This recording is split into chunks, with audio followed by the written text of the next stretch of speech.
Boss KCR పై నిప్పులు చెరిగారు CM Revanth Reddy. Pittela దొరలా మాట్లాడటం కాదు, దమ్ముంటే కాంగ్రెస్ ఎమ్మెల్యేలను టచ్ చేసి చూడు, ఆ తర్వాత ఏమవుతుందో అని కేసీఆర్ ను హెచ్చరించారు. కాంగ్రెస్ ఎమ్మెల్యేలను కాపాడే బాధ్యత తనదని, ముందు బీఆర్ఎస్ ఎమ్మెల్యేలను కాపాడుకో అని కేసీఆర్ కు కౌంటర్ ఇచ్చారు రేవంత్ రెడ్డి.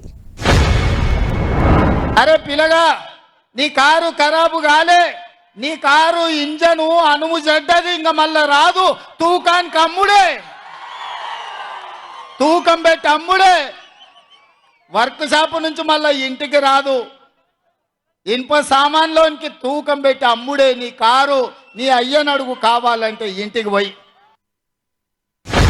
సిట్కే కాదు, మిద్దెకి డప్పు కొట్టు బిడ్డ, నీ దగ్గర ఉన్నోళ్ళు కూడా ఎవడన్నా ఉంటాడేమో చూద్దాం.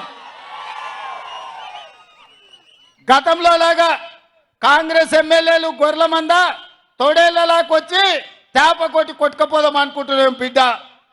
ఈడ కాపలా ఉన్నది రేవంత్ రెడ్డి, నువ్వు ప్రయత్నం చేసి చూడు.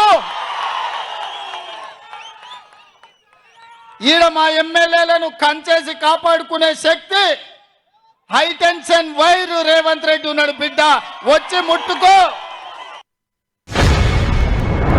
గద్వాల గడిలో దొరలకైనా, గజ్వేల్లో ఫామ్ హౌస్ దొరలకైనా, మీ ఫామ్ హౌస్ల ముందల, మీ గడిల ముందల బానిసలుగా మేము బతకదలుచుకోలేదు. మీ కాళ్ళ కింద చెప్పులమో, మీ నెత్తి మీద గొడుగో, లేకపోతే నీ చేతిలో సురకత్తాయి మా అన్నదమ్ములనే మేము పొడుచుకోదలుచుకోలేదు. 30 ఏళ్ల నుంచి నానుతున్న సమస్య మాదిగల వర్గీకరణ.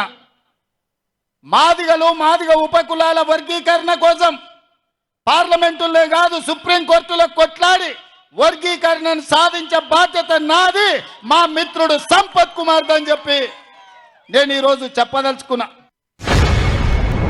ఈ నేల, ఈ గాలి, ఈ నీరు నాది, మనది, మనందరిది. నాకున్న బాధ, నాకున్న దుఃఖం ఎవరికైనా ఉంటుందా ఈ జిల్లా పట్ల? మీరు ఒక్కసారి ఆలోచన చేయండి.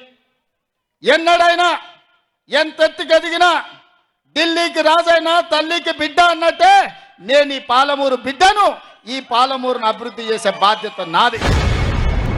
ఇక కేసీఆర్ మాటలు చూస్తుంటే అయితే పిట్టల దొరకు తాతయ్య తయారైంది. ఆయన తండ్రికి తద్దినం పెట్టనోడంట చిన్నాయనకు పిండాలు పెడతాడట కృష్ణానదిలో పోయి. నీ పార్టీలో ఉన్న ఎమ్మెల్యేలను చక్కగా ఏడుస్తలేవు, నీ ఎమ్మెల్యేలు నీ ఎంబడి ఉంటలేరు, ఎదురుగున్న పార్టీలో 20 మంది ఎమ్మెల్యేలు ఉంటాను అని చెప్తున్నావా? ఇంకా ఎన్ని రోజులు ఈ కథలు చెప్పి బతుకుతావు కేసీఆర్? నీ కథలకు కాలం చెల్లింది.